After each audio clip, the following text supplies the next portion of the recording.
naman tayo may pangalan, may apelido. Ang totoong lakas namin ay galing sa inyo. Nakikita ninyo ito?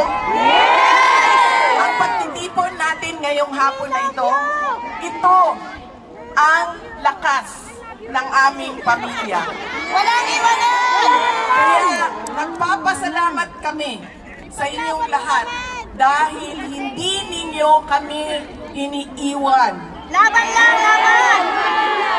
Noong hindi pa Pangulo si President Duterte, nandiyan na yung suporta ninyo. Nung naging Pangulo siya, buong-buo ang suporta ng taong bayan. At ngayon, nawalang-wala yung pamilya namin ay nandiyan pa rin kayo, mga kababayan namin. Maraming salamat sa inyong lahat. Maraming salamat kaninyong